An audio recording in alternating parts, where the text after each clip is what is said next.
Pasamos al punto 151, dentro de este apartado de yo sé de quién me he fiado, en el que se nos explica qué es el acto de fe, eh, o en cuál es la materia de ese acto de fe también. Pasamos al punto 151 que dice: para el cristiano, creer en Dios es inseparablemente creer en aquel que Él ha enviado, su Hijo amado, en quien ha puesto toda su complacencia. Dios nos ha dicho que le escuchemos. El Señor mismo dice a sus discípulos: creed en Dios, creed también en mí. Bueno, lo dejamos aquí y luego seguimos leyendo. Digamos que para nosotros los cristianos, creer en Dios y creer en Jesucristo no son dos cosas, es una sola cosa. Está inseparablemente unido porque Dios se ha revelado en Jesucristo, porque conocemos a Dios a través de la encarnación de Dios, de su segunda persona, de la Santísima Trinidad. Por eso, si nuestro conocimiento de Dios ha partido de esa encarnación, bueno, pues digamos que creer en Jesucristo es también creer en Dios. Y creer en Dios es creer en Jesucristo, el Dios encarnado. Aquí se nos hace referencia a dos pasajes, al del río Jordán y al del monte Tabor. El bautismo en el río Jordán y esa revelación, esa transfiguración del monte Tabor. Si os fijáis en los misterios luminosos del Santo Rosario que Juan Pablo II tuvo la intuición de añadir, ¿no?, a los misterios gozosos, a los dolorosos y a los gloriosos, él tuvo la intuición de añadir otros 5 misterios, ¿no?, los misterios luminosos. Bueno, pues fijaros, entre esos 5 misterios luminosos, el primero es el bautismo en el río Jordán y el cuarto es la transfiguración en el monte Tabor.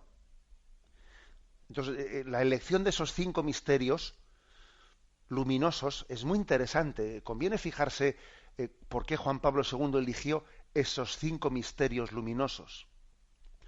Porque el término luminosos hace referencia a cómo Dios se revela, a cómo Dios se da a conocer ante el mundo. Y el primer momento fue el momento del bautismo en el río Jordán, cuando el momento en el que Jesús es bautizado, lo cuenta Marcos, capítulo 1, versículo 11. En cuanto salió del agua, vio que los cielos se rasgaban y que el Espíritu en forma de paloma bajaba a él, y se oyó una voz que venía de los cielos: tú eres mi Hijo amado, en ti me complazco. Recuerdo haber tenido una pregunta de un oyente hace unos días, que el oyente preguntaba: oiga, ¿he oído alguna explicación por ahí, algún teólogo, de que si Jesucristo, o sea, él no sabía que era hijo de Dios y lo fue conociendo poco a poco durante su vida, y especialmente en este momento del bautismo en el río Jordán, es como un momento en el que Dios le revela a Jesucristo que él es el Hijo de Dios, ¿no? Y claro, le contestaba yo que esa explicación es totalmente inaceptable, por supuesto, que pretender que Jesucristo, él no tuviese la conciencia de ser Hijo de Dios desde el mismo momento en que el niño Jesús tiene conciencia de sí mismo, tiene conciencia de quién es. Si no, sería una auténtica locura mental, vamos, es que sería absurdo. Por otra parte, hay pasajes en el Evangelio, como cuando el niño Jesús se pierde en el templo y es encontrado, en los que se da testimonio muy claro de la conciencia que él tenía. Cuando le reprochan José y María que se hubiese perdido y que andaban angustiados buscándole, él dice: ¿por qué me buscabais? ¿No sabíais que yo tenía que estar en la casa de mi padre? Y les les da como su pequeña preparación, es como su pequeña preparación para que el día que Jesús tenga que independizarse de la familia y seguir el camino de la cruz, ¿no? Le está recordando que su padre no es José, que es su Padre Dios. Bueno, es decir, que por tanto sería absurdo pensar que ese pasaje del río Jordán es un pasaje en el que Jesús tome conciencia de quién es absurdo. Pero sí es un pasaje en el que hay una revelación de Jesús ante el mundo. se oyó una voz que decía, este es mi hijo amado. Y todo el mundo miraba pensando que algunos decían ha sido un trueno, es decir, hay una revelación de Dios ante los ojos del mundo. Creer en Dios es creer en Jesucristo, creer en Jesucristo es creer en Dios. Y algo similar en el pasaje de la transfiguración en el monte Tabor, que cuenta Marcos 9:7. Se les aparecieron Elías y Moisés, conversaban con Jesús, y entonces Pedro toma la palabra y le dice, Maestro, qué bien se está aquí, hagamos 3 tiendas, una para ti, otra para Moisés, otra para Elías. No sabía qué decir, o sea, hablaba sin darse cuenta de lo que estaba diciendo, y entonces se formó una nube que les cubrió con su sombra, y vino una voz desde la nube, este es mi hijo amado, escuchadle. Y fijaros cómo se complementa aquella voz del río Jordán y esta voz del Tabor. La voz del Jordán decía, este es mi hijo amado, en quien me complazco. Y ahora se dice, este es mi hijo, escuchadle. En el río Jordán se subrayaba la unión íntima que tienen entre el Padre y el Hijo, en él me complazco, este es mi hijo amado. Y ahora se dice, puesto que es mi hijo amado y tenemos un amor eterno entre los dos, bueno, pues yo te lo he enviado, escúchale. Ahora te va la vida en escucharle. Esta es la vida eterna, ¿no? Escucharle y acoger al que yo te he enviado. Creed en Dios, creed también en mí, dijo Jesucristo. Fijaros qué expresión tan fuerte, ¿eh? Si creéis en Dios, creed también en mí. Ahí Jesucristo está proclamando su divinidad. ¿Quién puede decir eso? Imaginaros que dijese yo esa frase, o cualquiera de vosotros. Sería un soberbio, sería un presuntuoso, sería impropio totalmente, ¿no? Cualquier persona humana que dijese eso.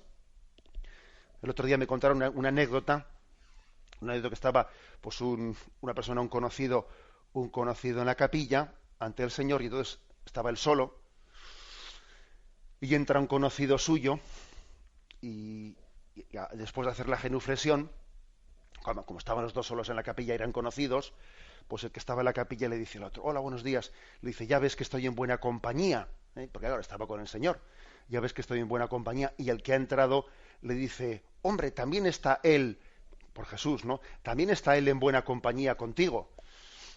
Claro, hombre, pues le dijo eso con toda la buena voluntad, ¿no? Diciendo, bueno, también tú eres una buena compañía para Jesús. Pero claro, el otro le dijo, oye, no digas eso, porque me pica un poco el oído, ¿no? O sea, no es lo mismo la compañía que él es para mí que la que yo soy para él. Es decir, que tenemos que darnos cuenta, que Jesucristo, solo él puede decir, creed en Dios y creed también en mí, que nosotros no podemos ponernos al mismo nivel que Jesucristo.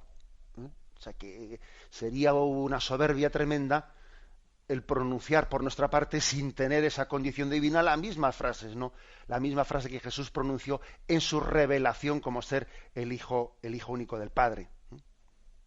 Seguimos adelante y dice, terminamos de leer este punto, porque creemos en Jesucristo, porque es Dios, el Verbo hecho carne, a Dios nadie le ha visto jamás, el Hijo único que está en el seno del Padre, Él lo ha contado, porque ha visto al Padre, Él es único en conocerlo y en poder revelarlo. O sea, solamente solamente Jesucristo puede ser el revelador del Padre. ¿Por qué? Porque es que para poder revelar hay que conocer, y para poder conocer plenamente hay que ser hijo de Dios. Hay un adagio latino que dice, agere sequitur esse, el hacer sigue al ser. Nadie puede hacer cosas bellas si no es un artista, por ejemplo. Agere sequitur esse. Para poder hacer, primero tienes que ser. Bueno, pues aquí pasa por el estilo. Para poder revelar al Padre, es que hay que ser hijo del Padre hay que estar con el Padre, hay que ser una sola cosa con el Padre, como es Jesucristo. Aquí no valen esas teorías platónicas de los demiurgos, ¿no? Como si se dijese, a ver, hay como un ser intermedio. Las teorías platónicas anteriores a Jesucristo, estos filósofos explicaban que entre Dios y el hombre hay como seres divinos intermedios, que no, mire usted, es decir, un ser intermedio, por ejemplo, como podríamos pensar que es un ángel. Un ángel está tan lejos de Dios, como estamos nosotros, porque la distancia entre una criatura y Dios es infinita. Luego un ángel no puede revelar a Dios. Un ángel al final es una criatura. Y un ángel no puede ser revelador. Puede enviar un mensaje, puede, etcétera, pero ser la revelación del Padre solamente puede ser Jesucristo. Eso no puede ser un ángel, no puede ser un ser intermedio, un demiurgo. Es que para poder revelar plenamente hay que ser Dios mismo. Es Dios mismo el que se revela. Por eso solamente Dios mismo puede ser el revelador. Por eso Jesucristo es la revelación del Padre. Es un punto importante porque en el mismo momento en que decimos Jesucristo nos revela, estamos diciendo que Él mismo es Dios. De lo contrario no podía hacerlo. Se nos ofrece aquí un texto, Mateo 11:27. Todo me ha sido entregado por mi Padre, dice Jesús, y nadie conoce bien al Hijo sino el Padre, ni al Padre le conoce bien nadie sino el Hijo, y aquel a quien el Hijo se lo quiera revelar. O sea, hay un conocimiento entre el Padre y el Hijo, entre Dios Padre y Dios Hijo, pleno, porque este es mi Hijo amado, en quien tengo mi complacencia. Entre ellos se conocen profundamente, se aman, el uno al otro. Y por eso Jesucristo nos lo revela, nos lo da a conocer. Me despido con la bendición de Dios Todopoderoso, Padre, Hijo y Espíritu Santo. Alabado sea Jesucristo.